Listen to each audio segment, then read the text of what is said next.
আমাদের দেশে অনেক ধরনের আমরা স্ক্যাম বা প্রতারণার খবর আমরা প্রতিনিয়ত পাই।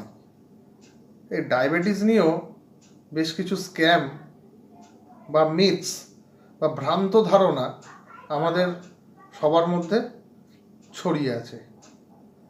এই ভ্রান্ত ধারণাগুলোকে একটু জানার চেষ্টা করি এবং তার মধ্যে যে সায়েন্টিফিক ফ্যাক্ট সেইগুলো একটু খোঁজার চেষ্টা করি। নমস্কার, আপনারা দেখছেন স্বাস্থ্যবন্ধু ইউটিউব চ্যানেল। আমি আপনাদের স্বাস্থ্যবন্ধু শুভঙ্কর। স্বাস্থ্যবন্ধু ইউটিউব চ্যানেলে বিভিন্ন প্রকার রোগ, তার প্রতিকার ও প্রতিরোধ নিয়ে আলোচনা করি খুব সহজ সরল ভাষায়। তো এই যে ডায়াবেটিক নিয়ে যে মিথস বা স্ক্যাম আমাদের মধ্যে রয়েছে, তা সেগুলো নিয়ে একটু আজকে আলোচনা করি। 1 নম্বর মিথস বা স্ক্যাম, ডেয়ারি প্রোডাক্ট খেলে নাকি সুগার বাড়ে। রিসেন্টলি একটি জার্নালে প্রকাশিত হয়েছে, এখানে সায়েন্টিফিক জার্নাল থাকে, সেখানে প্রকাশিত হয়েছে যে ডেয়ারি প্রোডাক্ট খেলে সুগার বাড়ে না, বরং ডেয়ারি প্রোডাক্ট, বিশেষ করে টক দই, সুগারের জন্য খুবই ভালো। টক দই হজমে যেমন সাহায্য করে, সেরকম টক দইতে থাকা কিছু উপকারী ব্যাকটেরিয়া থাকে যেগুলো আমাদের শরীরে ভীষণ কাজে লাগে। এছাড়া দুধের যে স্বর, দুধের স্বরে খুব লো স্যাচুরেটেড ফ্যাট থাকে যেগুলো আমাদের শরীরের জন্য ভীষণই উপকারী। সুতরাং দেখা গেল যে ডেয়ারি প্রোডাক্ট কিন্তু ক্ষতিকর নয়, বরং আমাদের সুগারের জন্য এবং আমাদের শরীরের জন্য ভালো। অন্তত এই স্টাডি রিপোর্ট বা এই গবেষণা রিপোর্ট সেটাই বলছে। 2 নম্বর যে আমাদের মধ্যে মিথস রয়েছে, সেটা কি সুগার ফ্রি প্রোডাক্ট যেগুলো রয়েছে সেগুলো নাকি খুবই ভালো। এর পেছনে সায়েন্টিফিক ফ্যাক্টগুলো একটু দেখি। এই সুগার ফ্রি প্রোডাক্টে থাকে হাই স্যাচুরেটেড ফ্যাট, যেগুলো আমাদের শরীরের জন্য খুবই অপকারী, খুবই ক্ষতি করে। এবং দীর্ঘদিন ধরে যারা এই বিভিন্ন ধরনের আর্টিফিশিয়াল সুইটনার, কারণ ব্র্যান্ড নেম আছে একটা সুগার ফ্রি বলে, সেটা যদি ব্যবহার করেন, তাদের হাই স্যাচুরেটেড ফ্যাটের পরিমাণ শরীরে বাড়তে থাকে এবং তার জন্য কিন্তু ওজনও বৃদ্ধি পায় এবং বডিতে ফ্যাটও বৃদ্ধি পায়, যার ফলে আপনি মোটা হয়ে যেতে পারেন। এছাড়াও এই আর্টিফিশিয়াল সুইটনারে থাকে হাই ক্যালোরি, যেটা আমাদের শরীরের জন্য বা ডায়াবেটিসের জন্য খুবই খারাপ, যেটা আমাদের কিডনিকেও কিন্তু এফেক্ট করতে পারে। স্ক্যাম নাম্বার 3, রিসেন্টলি একটা ভিডিওতে দেখছিলাম একজন মহান ব্যক্তি বলছেন যে সারাদিন ধরে আপনি শুধু ফল খান, অন্য কিচ্ছু খাবেন না, শুধু ফল খান, কিচ্ছু হবে না। আরে কিছু হবে না। ফলে থাকে হচ্ছে ফ্রুক্টোজ। এই ফ্রুক্টোজ আমাদের শরীরে গিয়ে লিভারে স্টোর থাকে। প্রয়োজনের সময় এই ফ্রুক্টোজই আবার গ্লুকোজে কনভার্ট হয়, বা গ্লুকোজ থেকে ফ্রুক্টোজ, ফ্রুক্টোজ থেকে গ্লুকোজ, এভাবে চলতে থাকে। তাহলে যদি আমরা শুধু ফলই খাই, তাহলে কিন্তু বডিতে ফ্রুক্টোজের লেভেলটা বাড়বে, অর্থাৎ ভবিষ্যতের জন্য গ্লুকোজ আমি বডিতে বেশি করে সঞ্চয় করে রাখছি, প্রয়োজনে সেটাই আবার কিন্তু গ্লুকোজে কনভার্ট হয়, সুগারটাকে বাড়াবে। দ্বিতীয়ত, এই ফ্রুক্টোজ কিন্তু আমাদের ইনসুলিন রেজিস্ট্যান্সটাকে বাড়িয়ে দেয়। ইনসুলিন রেজিস্ট্যান্সটা কি?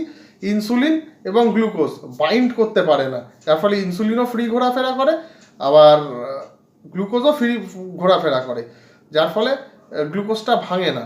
ইনসুলিন, এটাকে বলা হয় ইনসুলিন রেজিস্ট্যান্স। অ্যান্ড যত বেশি ফ্রুক্টোজ তত বেশি ইনসুলিন রেজিস্ট্যান্স, যত বেশি ইনসুলিন রেজিস্ট্যান্স তত বেশি সুগার, যত বেশি সুগার তত বেশি সমস্যা। তাহলে দেখা গেল যে অনলি ফ্রুট ডায়েট, শুধু ফল খেলে কিন্তু আপনার উপকারের থেকে অপকারই বেশি। আবার স্ক্যাম নাম্বার 4, ভাত রুটি ছেড়ে দিন, আমাদের কোম্পানির প্রোডাক্ট খান, তাতে আপনার সুগার কমে যাবে। দেখুন, ভাত বা রুটি যেটাই আপনি খাবেন, দুটো জিনিস তার ম্যাটার করে। এক হচ্ছে গ্লাইসেমিক ইন্ডেক্স, যে সেটা কত তাড়াতাড়ি সুগারটাকে বাড়ায়, আর গ্লাইসেমিক লোড, যে সেটার মধ্যে কতটা সুগার আছে। কারণ ভাত বা রুটি, ভাতের গ্লাইসেমিক ইন্ডেক্স হচ্ছে 60 থেকে 65, রুটিরও হচ্ছে 60 থেকে প্রায় 65। এখন যে কোম্পানিটা ক্লেম করছে যে আমাদের প্রোডাক্টগুলো খান, দেখুন তার গ্লাইসেমিক ইন্ডেক্স বা গ্লাইসেমিক লোড এই ভাত বা রুটির থেকে কিন্তু কম নয়, হয় সেম বা তার থেকে বেশি। এখন আপনি নিজের উপকার করতে গিয়ে বিজ্ঞাপনের চক্করে পড়ে আলটিমেটলি কিন্তু নিজের ক্ষতিটাই করছেন। স্ক্যাম নাম্বার 5, 7 দিনে ডায়াবেটিস সারান, 15 দিনে সুগার নাশ করুন, 1 মাসে আপনার সুগার চলে যাবে,